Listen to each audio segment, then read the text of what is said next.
In an American retail pharmacy, 9 entities make money off filing a single prescription. 9 is the floor. Normally it's 12, sometimes 14. Healthcare is all transactional. Everyone takes a cut. And every board deck right now says that AI is the answer. Most of those decks treat AI as the 15th entity, taking a cut. Another model, another seat license, another demo. But there's a different way to look at this. The thesis comes from Versatad. AI should make core systems work better, not replace them. Legacy systems process work. Versatad optimizes it. So here's the question I want you to hold as we go through this. What does AI in healthcare look like when it's the plumbing, not the demo? I'm AJ. This is the Hub Brief. Today, I'm sitting down with Rob Tinsley and Jason Peter from Versatad. Rob has spent 3 decades inside that transaction chain. Jason came out of a long Dell career. Last month, he joined as a CRO at Versatad. All right. So, Rob, Jason, welcome to the show. Really good to have you Thank you. both. Friday's call ran 90 minutes when it was supposed to run only 30. I learned more in that call than I've had most conferences, I must say. So, today we get to do it again with this audience listening this time. Rob, let's start with you. I want to talk about your experiences at the hospital, 5 days in the ICU, then trying to get your own medical records afterward, right? So walk us through what you actually got back and how it changed you and what you're doing today. Thank you, AJ, and thanks for having us. We really do appreciate the opportunity. For my career, a little background on me, I've been in healthcare since the early 90s, been really focused in pharmacy since 98, worked with the buying groups, had my own chain, bought and sold pharmacies. And the complexity around healthcare, it's always baffled me that, like you said in your introduction, it's transactional and there's so many different pieces in the pie and nothing communicates together. So I had an issue that came up in about 10 years ago, and it was traumatic, from, being a major healthcare issue. My wife and everybody were all affected by it. But at the time, I had really good health insurance. I mean, you would say the Cadillac of healthcare insurance, right? $1,500 out of pocket cost.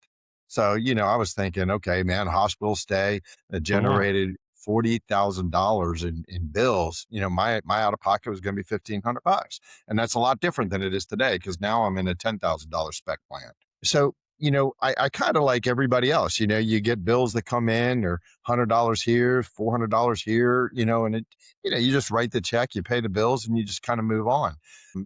It wasn't till the end of that year, about 8-9 months later, where I got this big bill from this company I didn't really recognize. And it was $3,200. It was the same data service that my healthcare said. And it just, I had to take a pause. I actually started writing the check, AJ. I was about to write the check and mail it away. And then I just stopped and I dug into, and it sent me down this 10-year journey that was just blew me away of how the whole healthcare system in the United States is working. And I think it represents, over 18% of our GDP. I mean, it's insane. Yes. And next closest country, Western country is, I think it's just close to 14%. Yeah. And so I started going down this road and looking at it and inquiring with my HR department, inquiring with my managed care member services, my health benefit insurance company, and nobody really could answer any questions. It was really it just blew me away. They couldn't answer. I said, you get the normal excuses. Well, it might have been out of network. Might have been out of network. Is it out of network or not? Right? Here's the MPI number. Yeah. I can give it to you. Tell me if it's in network. Well, we really don't have that answer. Well, wait a minute. Your member services. You represent my health plan. That's the So job. then I said, you know what? I'm going to take a look. I'm going to dig into, and I want all my health records from this account. And I want everything. So the following year, I, was going through, there was some, because I stopped paying the bills. Right. So there's the whole fun thing about collections and them sending it out and sending you final notice and all this. But the whole time I just kept asking for the medical records. I wanted to see what the medical records was. It's my medical record. It was my encounter. Why can I not see it? AJ, you know what we got every time was the lab results. That's all I ever got. I to this day, I still do not have any documentation on any of the charting that was done. And you and I know that these healthcare professionals, I mean, you go into a primary care physician, these healthcare professionals, a lot of times the nurse has their back to you and she's in front of your computer charting, right? That's a big function of what happens. So I kind of took a different approach. I said, well, I want to see the results. I went down, looked at, all the different providers. I wrote letters to each one of the providers. And I just kept going down that road. I just kept really drilling into, and it was interesting. I had one encounter where I had two ER physicians bill my insurance company for $3,000 a total. So it was two physicians. I think it was the primary and the secondary ER physician that was contracted at the ER. Because when I went to the hospital, that was where I first. But really quickly, they realized something was wrong, and they admitted me. So within literally an hour, I was admitted into the hospital and had was being moved to my own bed and everything. So then I went back and I looked, and they billed our insurance company for $3,000, yet nobody can tell me what they did for that $3,000. So I had another physician group send us a bill for $3,000. My out-of-pocket cost on that, I think, was like $260. And I already wrote the check. But getting that information, come to find out, there's no documented charting or encounter that was done. Getting, any kind of real good intelligence information that we could use to kind of try to justify why I had already put out of my pocket, $3,000. Yeah. And long story short, we never did solve it. Right. I mean, I think the insurance company ended up reimbursing my employer, and my employer just, gave me the reimbursement for the out-of-pocket costs. And then when I started challenging all of these other bills that came in, they just mysteriously just went away. And that's what happens, So doesn't it? this kind of set. And that's what happens. And this is the patient friction that we all talk about, right? That why can you not know your costs upfront when you go into the hospital? I understand all the complexities behind it, but if you look at any other country that's not US, you have a list of codes that how much is going to cost an MRI, how much an anesthesiologist is going to cost. And that is the biggest problem that I think leaders like you and Jason, this is what we need to solve for. And we will be talking more about this as we go along, because I want to actually, this is a good segue for me to plug in Jason, because Jason, you've been outside healthcare, right? And you come from an illustrious Dell career. I want to know from your lens, what does it look like?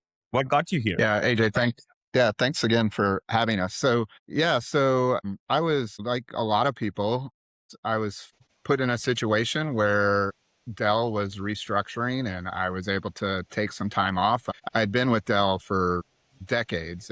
And I think it's kind of important too. When I left, I was working with some of the cutting edge enterprises that are using AI in their space. NVIDIA, Google, Meta were some of the clients and customers I was interacting with on a daily basis. So I was kind of seeing what was happening from an AI perspective when I left Dell. And when I left, I got a call from my longtime friend who is Versatad's CTO, not on the call today, but his name is Rick. And he said, "Hey man, I really want to talk to you about what we're doing."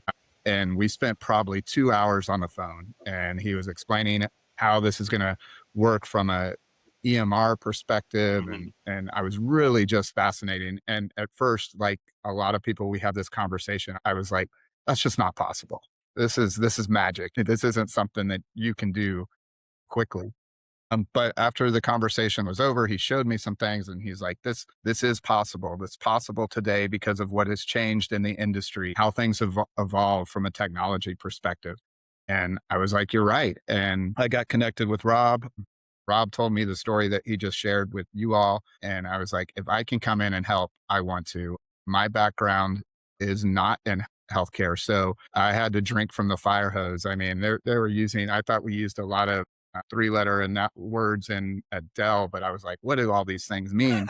And if anything, that told me how kind of messed up things were, and that everything was disconnected, siloed. And I was like, I want to help with this. And they brought me on because of my background because of two things, the outside lens, and two, my subject matter expertise is go to market and sales. And I actually have a master's degree in technology commercialization, which at its core is about understanding, is there product market fit here? And I was quickly able to identify that, yeah, there's a product market fit. Is it going to be easy? Absolutely not, because a lot of the market doesn't want to change. And so we had to really think about what we were doing from a Versatad perspective. And when we first started talking, it was, we're going to build a better EMR system. We're going to build a better way to process claims. And when we started really peeling the onion back, it wasn't about building a better EMR. It wasn't about building a better claims processing engine. It was about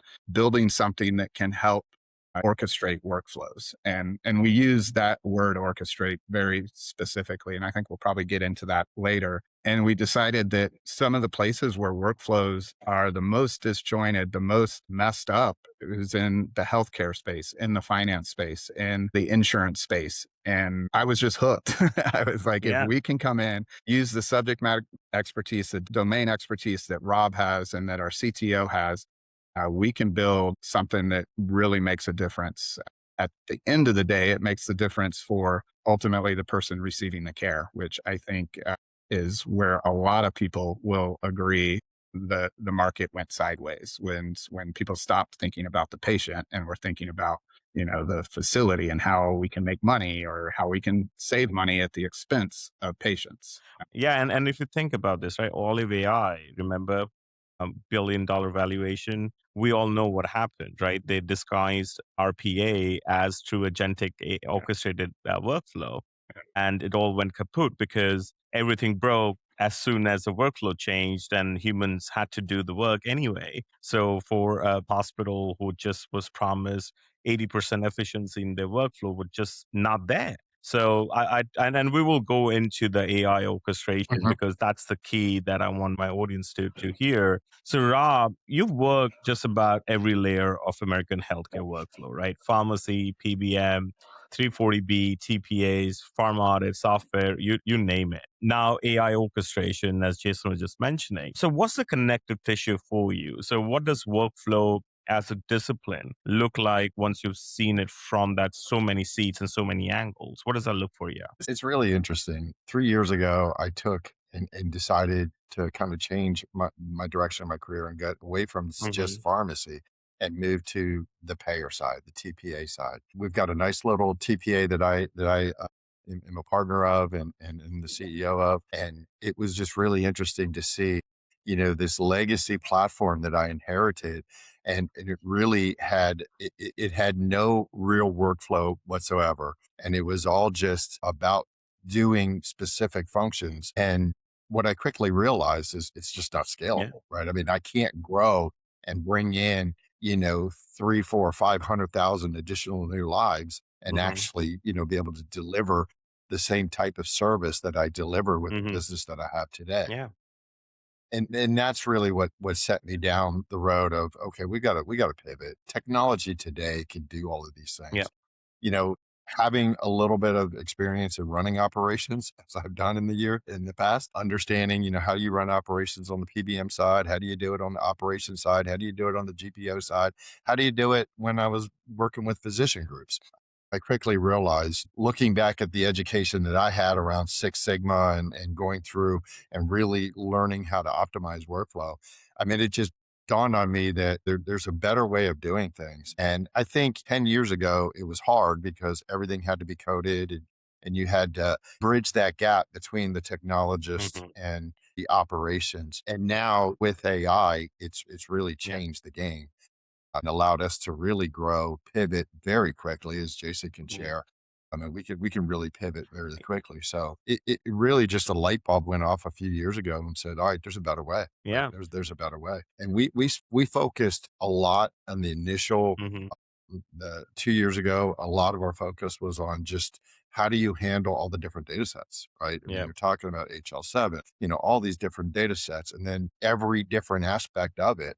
But when Jason came in, a light bulb just went off, and it was a claim is a claim. It doesn't matter if it's the Huh. EMR provider vendor that's generating the claim, Correct. or it goes to the clearinghouse and it comes to me as the payer and I'm adjudicating it, repricing it and paying it, and then ultimately paying. A claim is a claim. So when we fundamentally looked at the structure of what we were doing and what needed to happen, Hmm. I think the history of our healthcare system, especially over the last, since I started at Johns Hopkins in the early 90s and today, It was, let's just kind of layer everything on top and you have this big bloated system Exactly. that it just doesn't make any sense. And I'm not trying to build a system that's going to eliminate jobs. It's just going to try to build a system that makes it more efficient. But at the same time, what we really need, AJ, is transparency. That's true. And there's, like you said earlier, there's no transparency in what anything does. I mean, I could tell you, we are contracted with gag clauses in some cases in the pharmacy where I can't even tell you, AJ, that, hey, the cash drug, if you were to just say, can I pay cash for it, is $6.23. Instead, I have to take a $20 copay for you for $6.23. And then what ends up happening, I give most of that back to the PBM. Yes. Right? That's how they make money. I don't even get it. It's better for me to just charge you $6, but because of the gag clauses, we're not allowed to do so. Correct. And how often does happen that you don't have a refill approved by your insurance, but you go to the counter and say, I'm going to give it to you for like $15 out of pocket. And what if you do a good RX coupon, it's going to come out for $6, right? How many times did this happen? Jason, I'll let you answer that because we just talked about it yesterday. Just did it yesterday. It happened. I was picking up my wife's prescription and they said, it's not ready yet. We're still waiting on pre-authorization. And I was like, well, how long is that going to take? And they're like, well, I don't know. We have to wait. And then another pharmacist came up and was like, well, why don't you just move on down here a little bit? And she did some things on the point of sale system or whatever. And she's like, well, actually we can have it ready for you today. We'll just use a discount card and it'll be ready in 30 minutes. Yeah. And can you believe the audacity of the healthcare system that is meant to serve the patient and it's the patient haggling for the price? I mean, are we back in 1800s when everything was a snake oil seller trying to sell us drugs? I mean, what are we doing here? Right. And this is why we need to have these conversations, right? That how can we make the system more transparent? How can we make it more efficient? And I'm going to do a shameless plug again about my recent article that I wrote yesterday about how it's costing 35 days to fill a specialty drug because of PA and admin costs.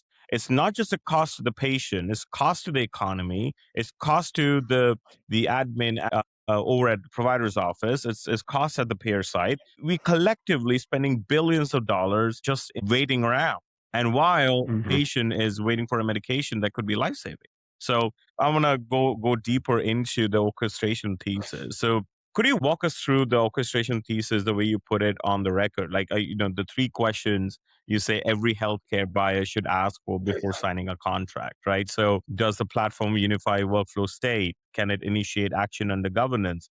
Does it report operational lift in the same way the unit CFO sees? So would you mind just walking us through that? Because that's the meat of today's discussion, really. And I want to hear from you guys in terms of how you want to explain that to the audience. Yeah, I think that was the article that I wrote and posted out there. And our point in posting that was the way people, vendors, healthcare facilities, TPAs, whoever is dealing with workflows across claims and things like that, how you have to evaluate your vendors has fundamentally changed because the technology and what's available today wasn't even in existence 12 to 18 months ago. So if you're still evaluating your software vendors or your SaaS vendors or whatever you want to call them based on criteria that was over 12 months old, you are missing a huge opportunity to really bring something on or inside your organization that's transformative. And that's those 3 points that you just mentioned, AJ, is that you have to look at it from that perspective. And when we talk about unification, I think that goes to our core around orchestration, is that you can't just get a tool that layers on top of one thing or one process that makes that single process better, because you still incur switching tax. You still incur redundancy where you're not really saving money. Rob, you just mentioned it. You're just layering pieces on top of pieces on top of pieces that make things more bloated and more disjointed. So you have to look at it from, which I think is the third part, how does it unify our systems? And when you truly unify systems, that's when you evaluate based on business outcomes versus software metrics. When people are evaluating AI tools or something like that, they'll simply look at how many processes did this automate, like that we used to not be automated. That's great if it automates a process, but is that process really driving a business outcome. And if it doesn't kind of touch or at least enable the rest of the workflow, it's not driving business outcomes. Things like improving revenue cycle management, things like improving patient care and being able to measure those things, like reducing duplicate systems or eliminating redundant software. These are things that CEOs and CFOs say, yes, this is worth it to us. This AI investment is worth it to us. But if they're not looking at those things, they're just adding cost onto something that literally probably won't produce any true ROI, but it'll make them sound cool. But, they can say we've implemented some AI into our processes, but it's not really driving the business forward. And I think we talk about that, right from the beginning of our website is, modernizing the processes that are holding your business back. Yeah. So you got to think across the entire workflow. So, Yeah. and then the governance thing, you got to hit on that too, obviously. Yeah, That's and another you're big right. piece. So, it doesn't impact you on day one, but it does fail you in month Right. 6, right? And people, Yeah. enterprises are not looking at over the horizon, 5 year down the line capability creation. They are missing the point. Anything that you think it can be automated or part of the workflow that can be automated, it'll work right now. You can automate 30% of their manual work, introduce AI instead of one human instead of four. Perfect. Sure. It's going to give you a pat on the back. But as an organization, A, you are not cultivating the right AI governance, right? Because you're just doing part of it. B, you're just not getting the most out of it. This technology is transformative, and you're treating this as just like RPA that our industry has used for a decade, and we haven't seen any significant improvement in removing any type of friction. So you're absolutely right, and this is one of my theses as well. I'm working on an AI readiness continuum framework, which at its core drives value or provides value by looking at the benefit layer of how you implement AI and what benefits you should be looking to do. Like your typical KPIs and OKRs, absolutely sure, they're going to give you the right metrics, but the adoption challenges, the removal of patient friction, those metrics, they don't necessarily show up when you talk about adoption metrics, right? What are my benefit ROIs? And it may work from a CFO perspective, sure, but when you go to a chief medical officer, when you have silent resignations of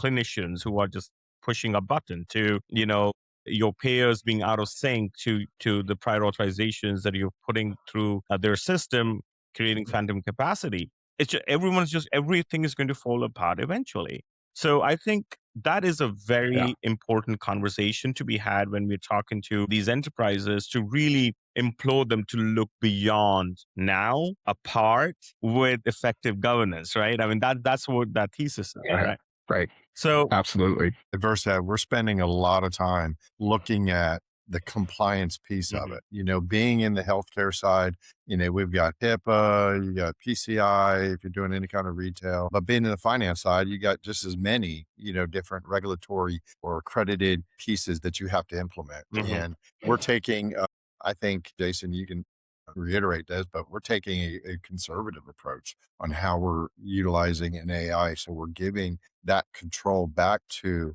the compliance or the CEO or the C-suite to make sure that, they're not utilizing AI, in a way that is in a violation with either the state or the federal reg. And we're just figuring it out now. I mean, you've got states reacting, and we see it. We track it on each state legislative and agenda, and you've got states reacting. And when you read it, it doesn't really make sense. But you could say, okay, well, we can do that or we can't do that because the people who are writing the laws don't necessarily understand the true complexity of AI. I think a place when you think about implementing AI in highly regulated industries, it's not just about the regulations. And when we think about governance, that's a lot of times how you think about it internally inside your organization. Not just like, are we following the laws, but are the decisions we're making, even though all the decisions may not be a human decision, they are augmented with AI. Is that decision that was augmented with AI explainable? do we have the audit trails in place? Can we have the protections in place where there is human interaction? To a phrase I just heard the other day in an internal meeting, and I was like, man, that's very scary, but it's the right terminology. Is there a kill switch? True. Can you turn off AI when it needs to be turned off? Those are things that make up governance that don't show up in regulations. But as a company, to be able to deploy this the way it needs to be deployed, that's the stuff it has to have. What happened, why it happened, or what's it for? Those are the questions that are all involved in governance that we as a company, Versatad, have to be able to provide to our customers. And the other thing that I will say with that is today and how you develop software and applications actually makes the governance easier. It makes it easier to get audit logs. It makes it easier to build those things into the systems, where in the past, man, that would have been months upon months of digging through code and finding stuff. But now you can get it in hours. So that's another benefit of what's happened just recently that's making this fascinating for me. I do not even get me started on AI governance, because the first thing when I talk to them and the leaders in this space, can you get me AI governance, enterprise AI governance policy? I'm like, okay, so tell me where you're implementing workflow. Oh, we have not defined that yet. We have not defined what outcomes we want. We've not defined how AI is going to have human in the loop, but yet we want an enterprise AI governance policy. And I'm going to say this, and this is an important framing. You said one thing, which is that AI has made governance easy. True. People are still the people still operate from old technology. Because when you implemented CRM, you implemented big data or any other additive technology, you always had SOP first, right? You knew how that technology operated, so you could create SOP for integrating in your ecosystem. So you could just create a bunch of SOPs and have people sign the training documents and be done with it. So when the governance bodies are looking at this technology, they are still operating from that mind frame. And Yes. when you said that AI has made governance easy, that is absolutely true. People in REMS, for example, still run configuration reports to demonstrate that their use cases have been tied up with the actual code that was deployed into production.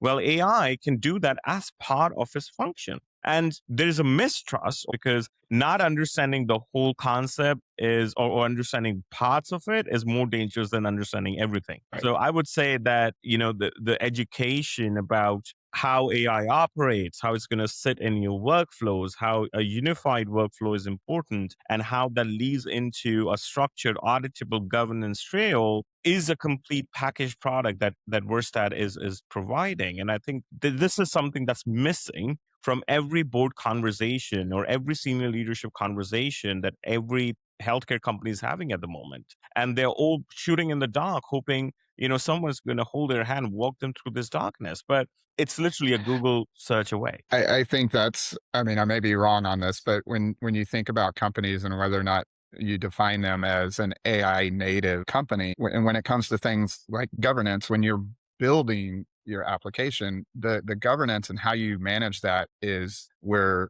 we are thinking about that from day one. And we're proactive around that versus in the past in the old software, governance just simply meant, well, if somebody comes asking, can we dig through it to show them that we are, And so your governance was actually just checking a box saying, yes, we do that. Yes, we do that. And if somebody comes looking, having to go prove that you do that. Instead of treating governance like that, we're treating it on the front end. Before we build something or before we put something in place, we are double checking across the government. And are we doing this the way that would make it HIPAA compliant? Or are we doing this in a way that would make it SOC 2 compliance versus building it and coming back and saying, well, are we? So you do it up front. And that's the holy grail. That's $1 million question. And the hard part of it is it's constantly changing. So Correct. there are, you gotta stay on top. And that's why, Rob, your experience is so valuable to any organization that gets Versatad as a partner, is to really weave in the transformation of AI technology and your years of experience within this industry and your wide knowledge of the governance structures that are required for the future state, like 5 years down the line. No one can predict how FDA and the Congress is going to regulate this. But at the end of the day, we have CMS guidelines, FHIR and other Whisker, for example, right? So we have certain regulations that operate in the government space. Now we can use that to adopt Versatad solutions. Is that correct? Or how does that work from governance orchestration? I think a great example of that is CMS. I think they're spending like $50 billion on the rural health transformation and giving all of these different states trying to update and modernize their healthcare system. And it seems like it's the same playbook, right? It's just let's add more money and then we'll figure it out, right? It is the Wild West because AI is still in its infancy, right? It's still growing. I mean, like Jason said, what it's going to look like, 3-4 weeks from now is probably going to completely different. And especially on the governance side. Well, it was almost 2 hours we met yesterday, just walking through, what are the updated requirements and how are we going to make sure that we can actually track this from our perspective, and me as an operations going through different types of BOD accreditation, JCO accreditation, NACI accreditation, and then everything to come down, because ultimately it's more than just provide my SOPs, as you said, right? It's actually go through and do the audit. And that's where you have somebody coming in who is looking for a problem, right? Their job is to find a problem, whether it's minor or not, that's their job. So you have to have that ability to be able to answer those questions and look at it. And it's more than just, having your right SOPs documented, as Jason said. It's actually having the technology and the functionality that just meets what that SOP is and what is the regulatory on the compliance side. That was part one. Next week, we go deeper. Versatad's 3-layer architecture, the future of healthcare AI, the adoption challenges nobody on the demo circuit is talking about, and the practical Monday morning moves a CIO can make to get unstuck. Thanks for watching. If this helped, hit like, share it with an operator who needs it, subscribe if you haven't yet, and tap the bell icon so part 2 doesn't slip past you. Until then, let's get moving.